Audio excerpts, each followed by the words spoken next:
I could do that on my page if you want. Good afternoon. Good morning. It is day 20 of the International Great Black Read Aloud Day. And we have a special edition today. Today is Raising Children and Parenting. And I am very honored to have my cousin, Vickie Donaldson, read with us today from Toni Morrison's classic, The Bluest Eye. And so I have to tell you that my cousin Vickie she gave me my first Toni Morrison book. And I have been a fan ever since. And I think you could see here's some of my collection because she gave me a copy all those years ago and gave me a love for Toni Morrison. And so I am truly excited about her reading today from The Bluest Eye. So welcome, cousin. Right. Thank you for asking me to do this. I'm honored. Oh, I'm so excited. So why don't you tell us, you can tell us a little bit about yourself, or you can just start with why The Bluest Eye? Well, I'm basically a teacher. I mean, I practiced law. I ran homeless programs. I did a few things. I was a planner for a while, but I've always been a reader, and I've always been a fan of Toni Morrison. So today's format is about children. So I've never had a house where I did not have one of those signature paintings or posters that talk about children learning what they live. And it always says, children learn what they live. So The Bluest Eye, because if this is a kind of day where you want to talk about life lessons. And one of the earliest lessons we learn is to either love ourselves or to hate ourselves. So when you asked me to do this, I thought about The Bluest Eye. I've given The Bluest Eye to more. I know you want to feel special, but I gave it to a lot of people. You were one of the first. and to put this in, I imagine if Toni Morrison knew how many copies you had. They would have had you at her memorial service. We want to introduce Ms. Vickie Donaldson, who has single-handedly introduced Toni Morrison to Black women coast to coast. Well, it was coast to coast too. But a little background, Toni Morrison, who everybody knows is a Pulitzer Prize winning, Nobel Prize winning, my favorite author of my top one. And there are very few others that come close to her.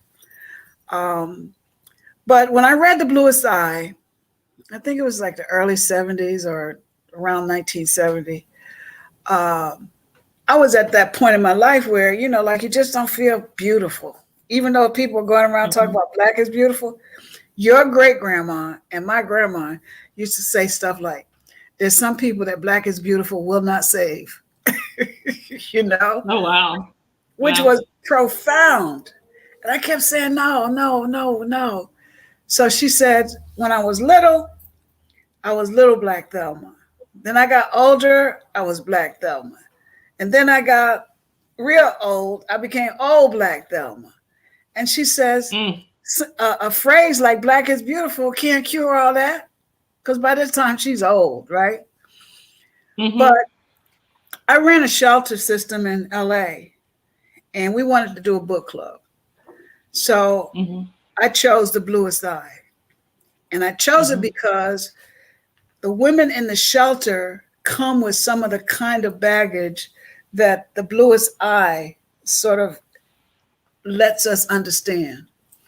And The Bluest Eye, the book, is the only book I've ever read that tells you in the first page how the story ends. And the whole rest of the book doesn't tell you pretty much why. It just tells you how we come to hate ourselves.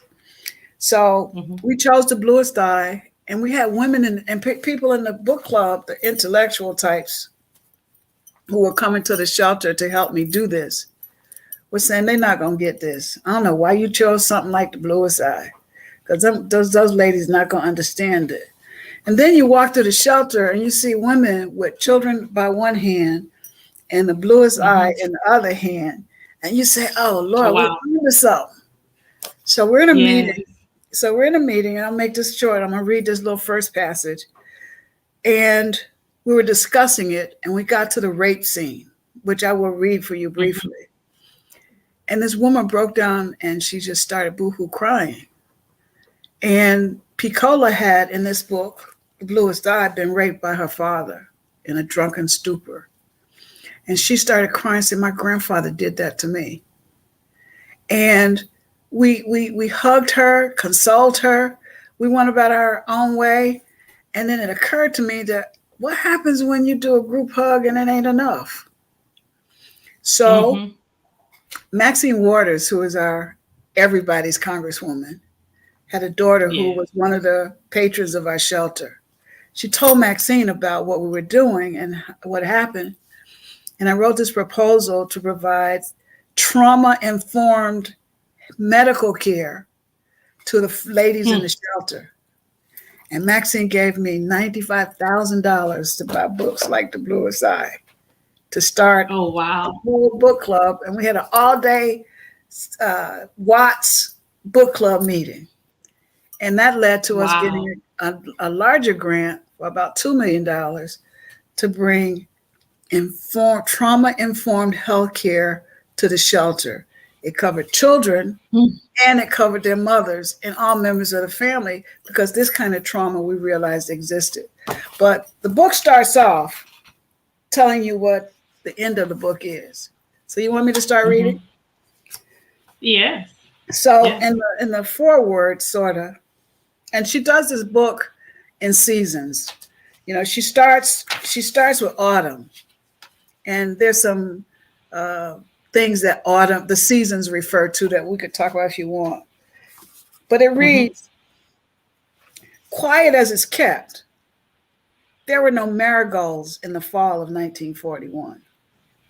We thought at the time that this was because Piccola was having her father's baby, that the marigolds did not grow. A little examination and much less melancholy would have proved to us that our seeds were not the only ones that did not sprout. Nobody's did. Not even the gardens fronting the lake showed marigolds that year. But so deeply concerned were we with the health and safe delivery of Piccola's baby, we did not think of nothing but our own magic. If we planted the seeds and said the right words over them, they might blossom and everything would be all right. It was a long time before my sister and I admitted to ourselves that no green was going to grow in any of our seeds. Once we knew, our guilt was relieved only by fights and mutual accusations about who was to blame. For years, I thought my sister was right, but it was my fault. I had planted them too far down in the earth.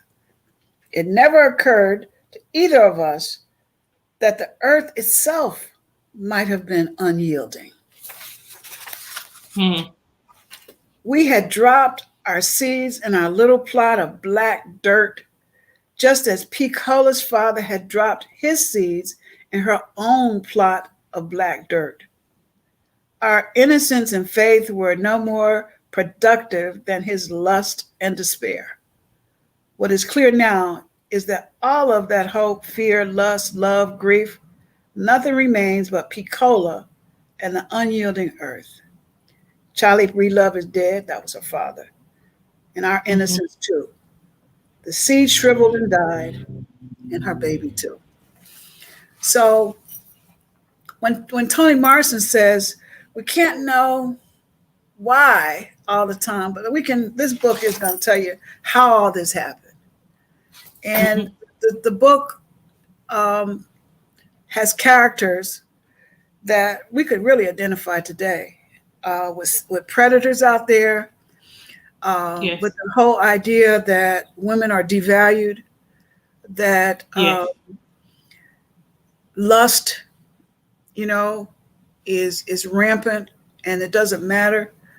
But all of the isms, all of the It things that, doesn't. It doesn't matter yeah, whether you want it all or of the other the, person wants it or right, not. right. It's because I want it and it makes me feel good. But Toni Morrison did this because she used symbolism in the book. And I'm going to read another passage that I hope captures that. Part of the book has to do with a little white girl who had blonde hair and curls. And the girls, the sisters in the book, who are the main characters, Frida and Claudia, uh, they love Mary Janes. And if any of you have ever eaten a Mary Jane, you know that Mary Jane had, that's where those shoes come from. You know, those little Mary Jane The shoes little that we shoe. put on our children. Well, they're part of the attire of the little white girl on the Mary Jane wrapper. You know, if you went Mm-hmm. today, even.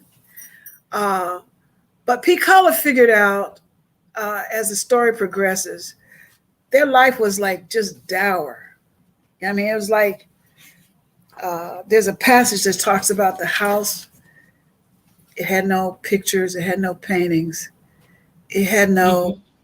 things that make a house soft or homey. Mm-hmm. It was the essence of poverty. And Mm-hmm. her family had sort of left the South and gotten to Ohio for a better life.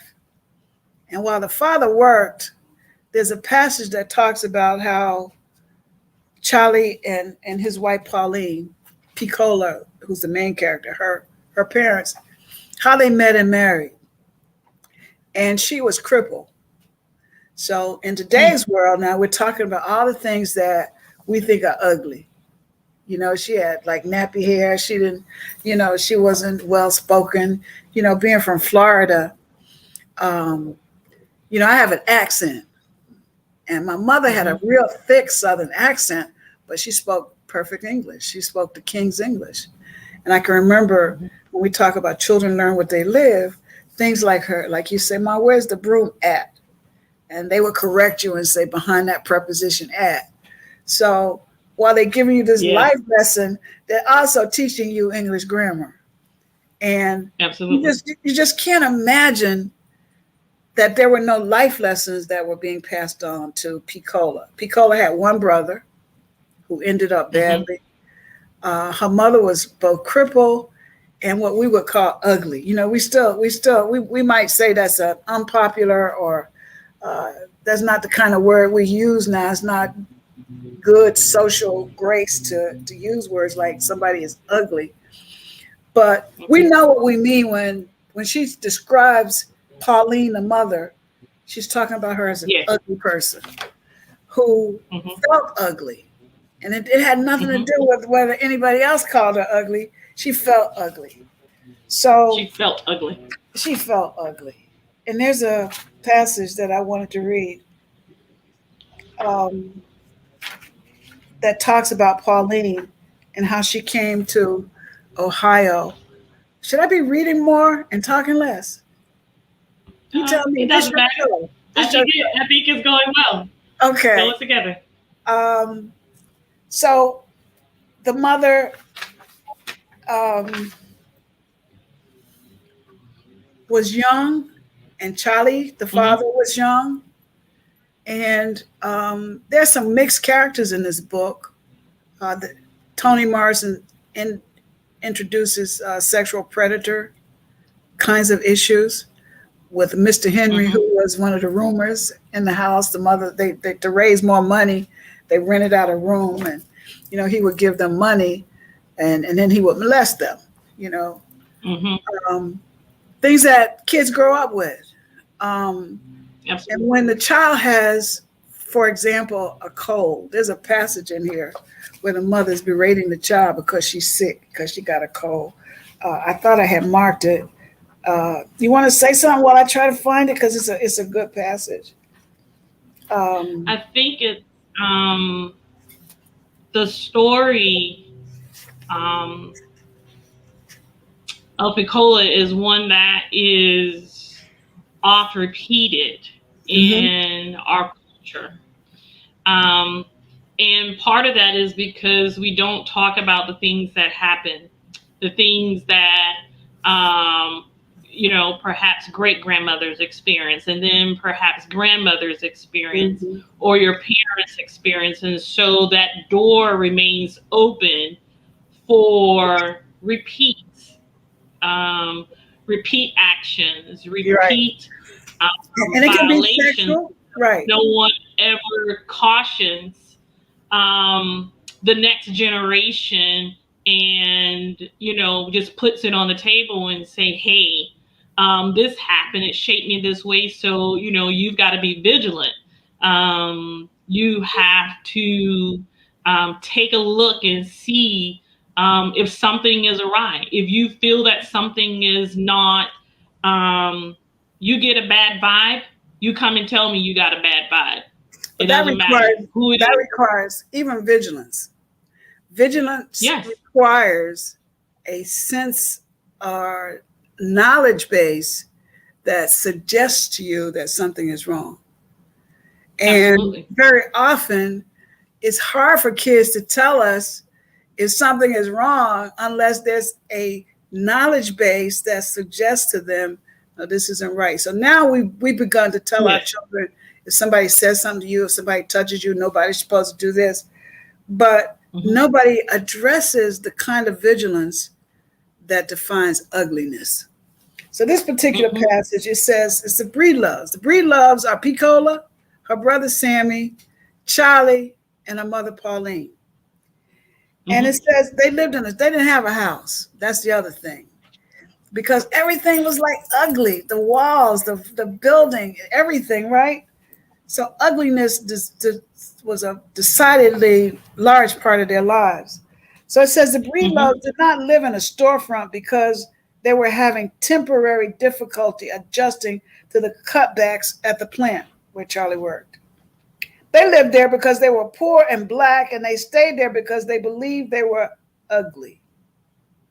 Although their poverty was traditional and stultifying, it was not unique, but their ugliness was unique. No one could have convinced them that they were not relentlessly and aggressively ugly. Relentlessly and aggressively ugly. That's ugly, Mm. right? Yes, Except for the that's. father Charlie. Hmm. Yeah, Except for the that's deep. father Charlie, whose ugliness, the result of despair, dissipation, and violence directed towards petty things and weak people, um, except for Charlie. They wore their ugliness, put it on, so to speak, although it did not belong to them. The eyes, the small eyes, set closely together under narrow foreheads. The low, irregular hairlines, which seemed even more irregular in contrast to the straight, heavy eyebrows, which nearly met. Keen Hmm. but crooked noses with insolent nostrils. What can an insolent nostril? This lady could Insolent write some nostril. stuff. Could she write some stuff? Yeah. Insolent nostril. Was I it mean, was what it kind of nostril insolent had nostril? that be insolent? They had high cheekbones, like me, and their ears Yeah. turned forward. I mean, oh, Toni. Then you realize that their ugliness came from conviction. It was as though Yes. some mysterious, all knowing master had given each one a cloak of ugliness to wear, and they had each accepted it without question. The master said, Mm. "You are ugly people." They had looked about themselves and saw nothing to contradict the statement, saw, in fact, support for it leaning at them from every billboard, every movie, every glance. Yes, they said, you are Mm. right. And they took the ugliness in their hands, threw it as a mantle over them, and went about the world with it. Toni Morrison Wow. could take, in today's world, a fly landing on the forehead or the head of a vice president, right? And write a whole thesis. That's how bad she was. You see why I love them? See, some people get all upset. They get high. They drink some wine. I should have had some on the side. But I just read Toni Morrison, and I be go, ooh, ah. The insolent fly regretfully landed. Insolent, and what is an insolent ugliness? Ooh. Oh wow. Anyway, as things progress, you see little glimpses of things in the book, like how the ugliness is manifest in the things that they did. So Piccola really thought in her own mind by interacting with characters like Soaphead Church. I don't know where Toni gets these things, but I think Soaphead Church is also in the Song of Solomon. You know, he didn't go away with the Bluest Eye. I think he was in Song of Solomon too. But the characters show ugliness in so many ways. This is this today's thing was about ugliness and how we need to combat it, really, because that's your theme for today. But the mother, for example, when the child gets sick, like she preaches at the child, like how you get sick. How you get a cold? Yeah. Let me rub you with this big sand. You actually went out and you had it caught it, right? Yeah, right. And and then when you throw up because you're sick, why you gotta puke on the bed, although you lying in the bed? But the child realizes that she's not really mad at her, she's mad at the cold, which symbolizes another thing that she can't cope with and can't control, but in its own way, it's an act of love. Mm-hmm. Put your socks on. Put the rags in the window to keep the cold out. Get under the covers. Stay under the covers. Mm-hmm. So I've seen parents. We used to see parents in the shelter screaming at their children. And so I said, why don't you come to the book club? We're going to talk about this. How if you got a little boy and you got a little girl, and you favor either one of them, because people do. You got to be real careful what life lessons you send. If your husband beats you up and talks bad to you, and your son sees that, you're telling him how men should treat women. Absolutely. And absolutely.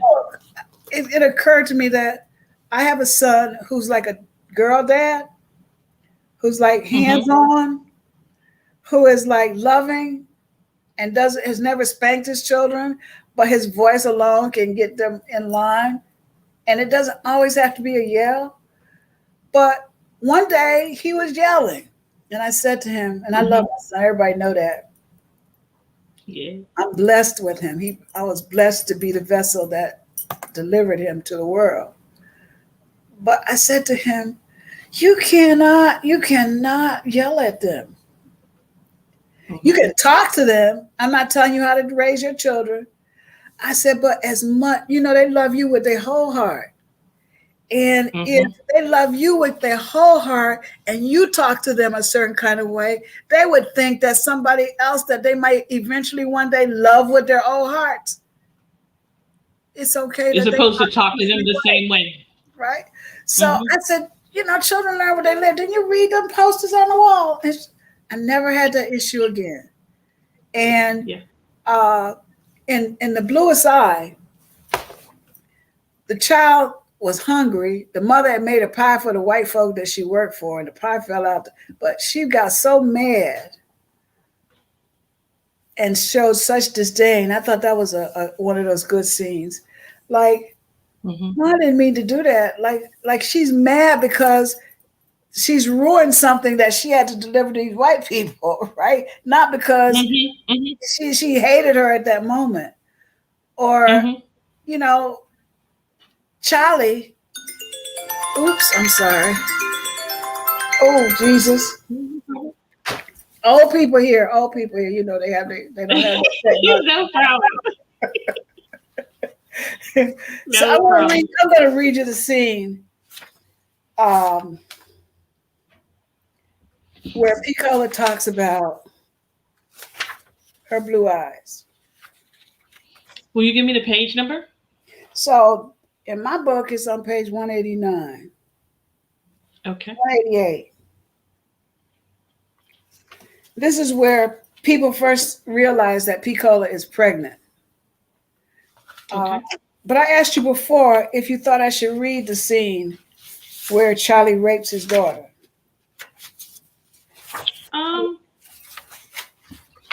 And it's a scene that's important, but I think so. it has a couple of curse words in it. You know, I'm trying to be respectful of your audience. Mm-hmm. Yeah. And maybe just say the letter, I guess. I don't know.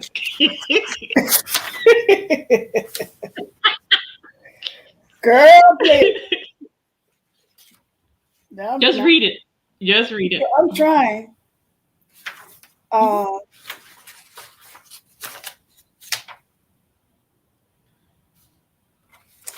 Jesus, girl, I forgot. I lost the page. 188, where they realize she's pregnant. Okay, turn to page 161. This is the scene that I wanted to read. Because, I mean, I want to talk a little bit about what's in the book. I don't want to just give my opinion the whole time. But it says, so it was on a Saturday afternoon in the thin light of spring. He staggered home, reeling drunk, and saw his daughter in the kitchen. This is Charlie Breedlove and his daughter, Piccola. She was washing dishes. Her small back hunched over the sink. Charlie saw her dimly and could not tell what he saw or what he felt. Then he became aware that he was uncomfortable. Next, he felt the discomfort dissolve into pleasure.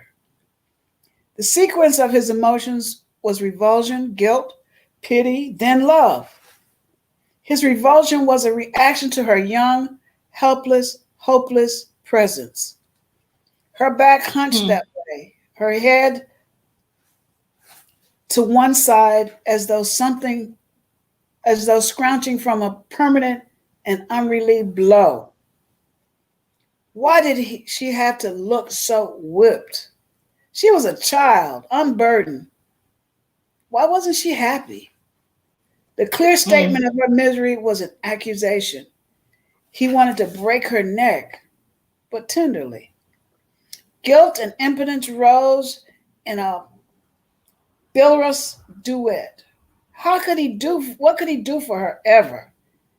What could he give her? What could he say to her? What could a burned out black man say to the hunchback of his 11-year-old daughter? If he looked into her face, he would see those haunted, loving eyes. The hauntedness would irritate him. The love would move him to fury. How dare she love him? Hadn't she any sense at all? What was he supposed to do about that? Return it? How? What could his calloused hands produce to make her smile? What of his knowledge of the world and of life could be useful to her? What could his heavy arms and befuddled brain accomplish that would earn him his own respect? That would in turn allow him to accept her love.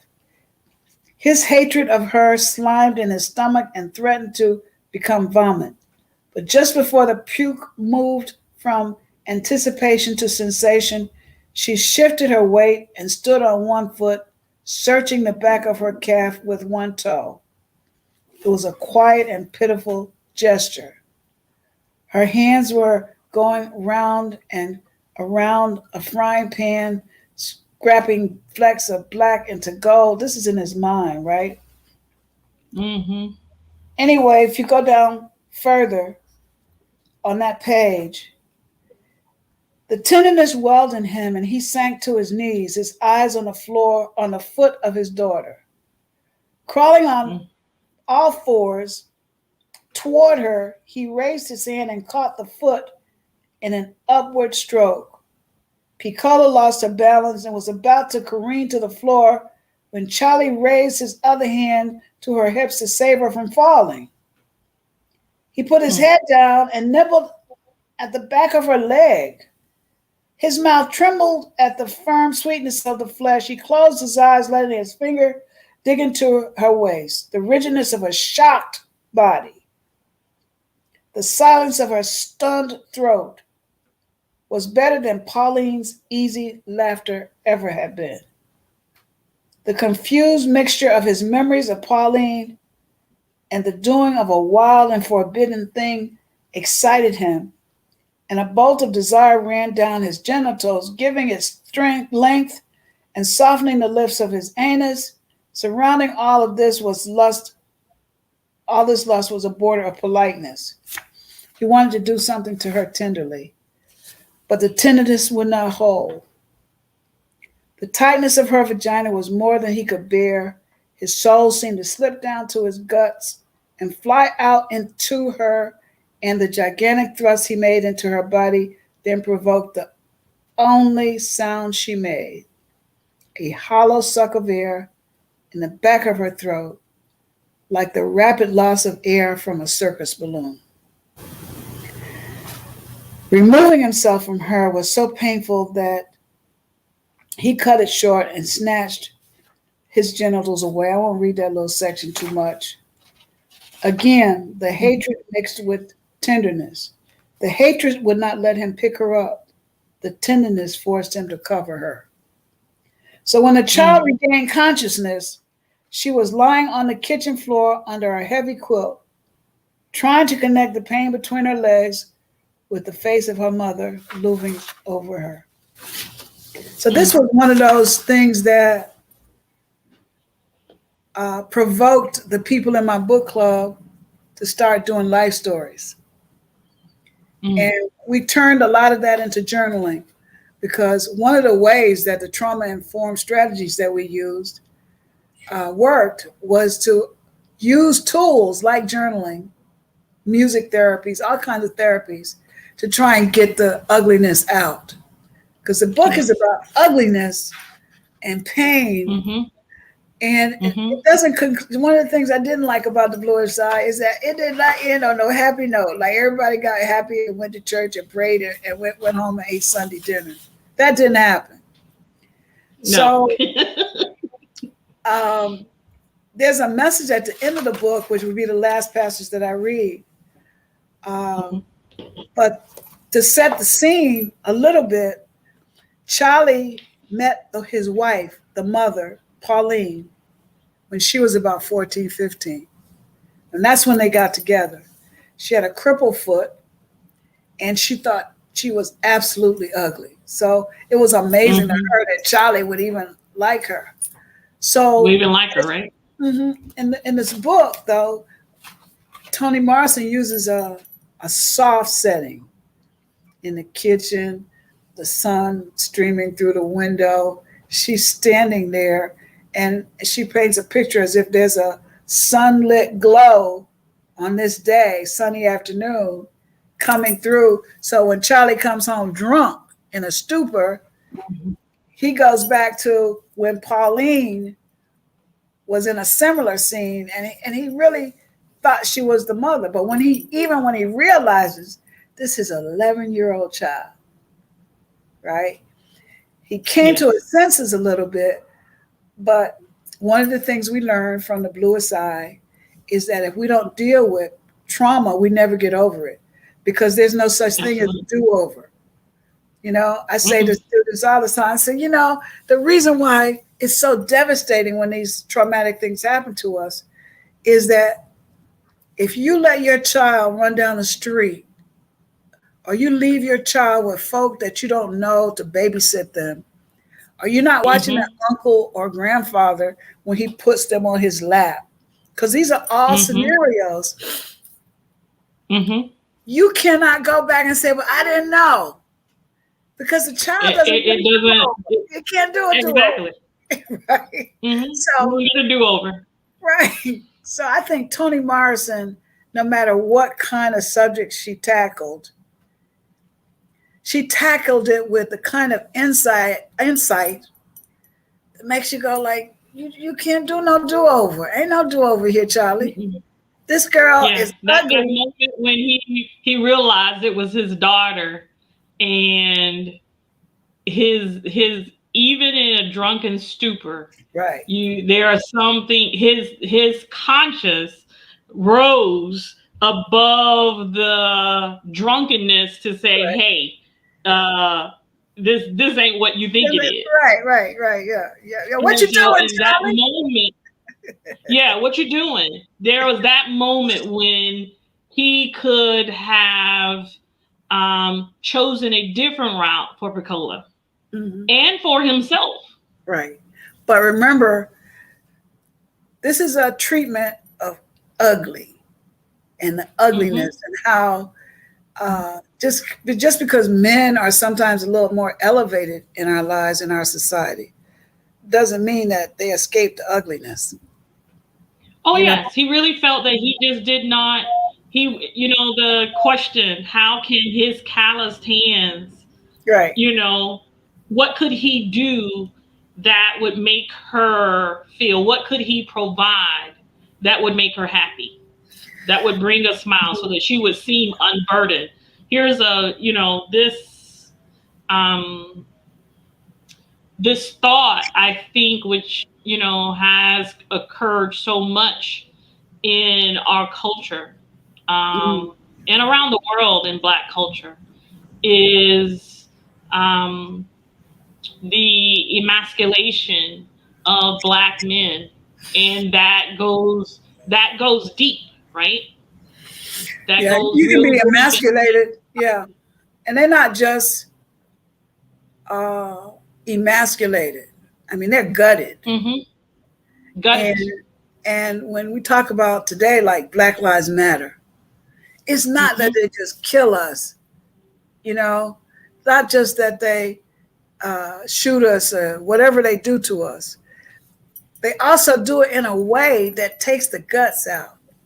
You hold a man, Absolutely. you put the knee on the man's neck for how many minutes? 8 minutes. So it wasn't just you killed him, 40. right? Hmm. Um, you gutted him because you made Hmm. him nothing. You took out all his guts, Nothing. his feelings, his history, everything that defines him and his manhood, and you just Yes. script it out in those 8 minutes. So Yes. I know that you got a timeline on this stuff, so I'm going to read the last section. And I told you she did I'm this. enjoying it. Really? Oh yes. We could talk about I'm enjoying talking to you. It's the been a blue. We could talk about the blue style all day. while. So this last part is just before the afterword. This is the end of the book. Remember, I started out saying the first paragraph of this book by Toni Morrison tells you what happens. What happens is Piccola's having her daddy's baby. And the whole book explains to you how it got to that space and time where this could even happen. So it says, and so it was, a little black girl yearns for the blue eyes of a little white girl. And the horror at the heart of her yearning exceeded is exceeded only by the evil of fulfillment. So I did neglect to talk about where Piccola is talking to Soap at church. She said she just wants some blue eyes. And she felt that if she had the blue eyes, this is the title of the book. She Hmm. prayed for blue eyes. All the ugliness that surrounded her, all the things that they endured as a family, they were poor and they were like dirt poor. And when they Hmm. lost, like today we talk about people being homeless, but they were like put out. Their father had burned down the little place that they lived. And so they all were like homeless. But she doesn't call them homeless. She says they were put out. And she distinguishes between being put out and being out. Put out means that, you just out there on the street. But there's Yes. another being put out that you had to leave your house, but you had someplace else to go. They had no place to go. Yes. So these girls encounter Piccola because Charlie burned down their house. Social services placed her with this family for a brief time. And during the course of her stay there, which was brief, and the course of whatever happened to her afterwards, uh, she had a prayer for blue eyes. She saw the little white girl with the blue eyes and the blonde hair skipping up and down the street with nice clothes, and following them on the store, and she was all happy and stuff. And Piccola reasoned in her young life that if I just had blue eyes, I would be great. And the symbolism of the blue eye is that one is white, two, it has a different level of clarity than let's say my dark brown eyes or something like that. But more than anything, if I could see out of these blue eyes, the world would be different, right? It's sort of like if you had an inward mirror that could reflect your insides, what would it look like? For most Black girls, it would be dark. But if you were a white girl, because they got blue eyes, the world would be brighter, you would be prettier, the world would accept you more, there's no more frowning. And so when the bluest eye, when she concludes the book, she says, and as the years folded up like pocket handkerchiefs, Sammy, who was her brother, left town long ago. Charlie, the father who raped her, died in the workhouse. The mother, Mrs. Breedlove, still does housework. And Piccola is somewhere in that little brown house she and her mother moved to on the edge of town where you can see her even now once in a while. The bird-like gestures are worn away to a mere picking and plucking her way between the tire rims and the sunflowers, between Coke bottles and milkweed, among all the waste and beauty of the world, which is what she herself was.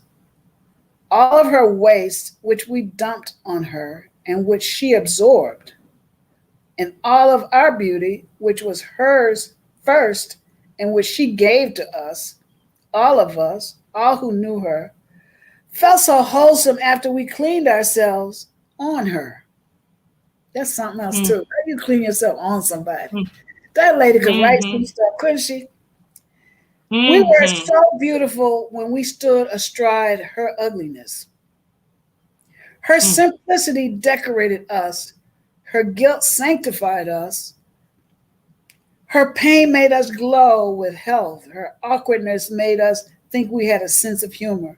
Her inarticulateness, I got it right, made us believe we were eloquent. Her poverty kept us generous. Even her waking dreams we used to silence our own nightmares. And she let us, and thereby deserved our contempt. We honed our egos on her, padded our characters with her frailty, and yawned in the fantasy of our strength. And fantasy it was, for we were not strong, only aggressive. We were not free, merely licensed. We were not compassionate. We were polite, not good, but well behaved. We courted death in order to call ourselves brave and hid thieves from life. We substituted good grammar for intellect. We switched habits to simulate maturity. We rearranged lies and called it truth.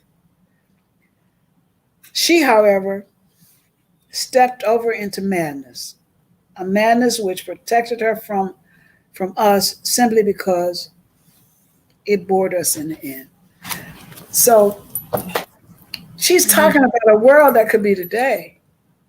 Do you know how, I mean, especially in the pandemic, do you know how many people, and I struggle with it, feel so helpless. And if you're old like me, you get a chance to reflect. And you say, Lord, I think I've done more good than bad. I pray that I have. And my grandma, your great grandma, used to say, it's somebody else's words, down not the girl who is down and out, but cheer her in her sorrow. because this old world is a funny old world, and you may be down tomorrow. So my grandma wrote that in my yearbook. When like you graduate from high school and they write you stuff. Yeah. So when you think of somebody like this character, Peacola Breedlove, who was the essence of ugliness, who was born into ugliness, and who would likely die in ugliness. And this book testifies to how deeply the ugliness infects all of us. People talked about, oh, she's having her daddy's baby, without understanding that the child couldn't consent to being raped. Exactly. Exactly. So who are you going to penalize here? So a giving society, an embracing society says, one, let's help her be safe. Let's help her heal. But the kind of ugliness that permeates our community is to ostracize her, to castigate her, to say, oh, she must have been a little hoe. Them fast girl. Fast girl. She probably prancing all up and down around her dad. But life often, most times, isn't like that. But I have enjoyed talking to you about the bluest side. There's so much you could go into in this book, because you could take every character and talk about, Yeah. But I follow you. I think it's very, as you say, it's for today, and because there is so much that we see in terms of sex trafficking, parents offering up their children, right? Genital mutilation, all of these things that we see, this ugliness that wants to permeate and reside, can only be rooted out first by admitting that it exists. And understanding that Black Lives Matter really starts with us. Yes, it starts with us to say, you know what, this ugliness, this behavior exists. And I was thinking how with children, we frequently tell them, what goes on in this house stays in this house. But some of those things have caused people to end up in an asylum, in the mental ward, because they did not tell someone what had gone on. Yeah, from your house to, quote, crazy house, because they could not tell someone, could not communicate to someone that something had happened to them. It begs the question.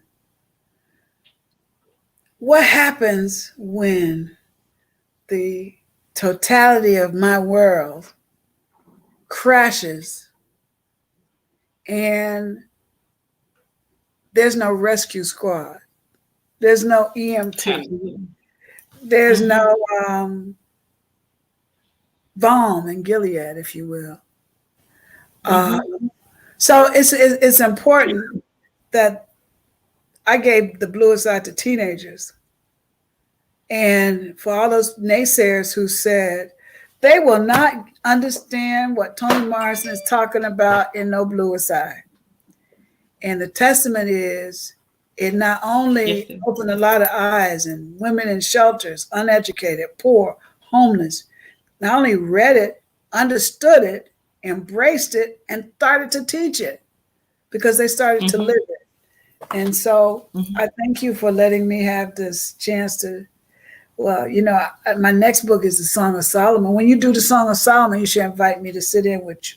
Listen at me. Okay. We'll make it a day. I am so excited to have you here today. You tell everybody I said hello. I sure will. This is day 20 of the International Great Black Read Aloud. I'm LD Robinson, and we have been honored with the presence of my cousin who gave me my first Toni Morrison book. and Miss Vickie Donaldson. Very And good. she has read to us today from the Bluest Eye, and we've had a conversation around the Bluest Eye. A little different format from our other just readings, but I think very appropriate on a day when we are talking about raising children and parenting here on day 20. Um, Letting your kids know and protecting your kids is part of parenting. It's part of bringing them up, letting them know that they are fine just the way they are. Giving Thank them you. an identity. Very good. It's their, I love you, cousin. so I love you too. And we will see everybody probably a little later today. And if you want to read for the International Great Black Read Aloud Day, join us. Visit our page. We're right there, the International Great Black Read Aloud Day. And join us today. Today is all about parenting. So we're giving voice to words written by Black people around the world. And today is about parenting and raising children. So we look forward to hearing you read aloud. All right, cousin. Thank you. Bye-bye. Thank you. Bye-bye. Bye.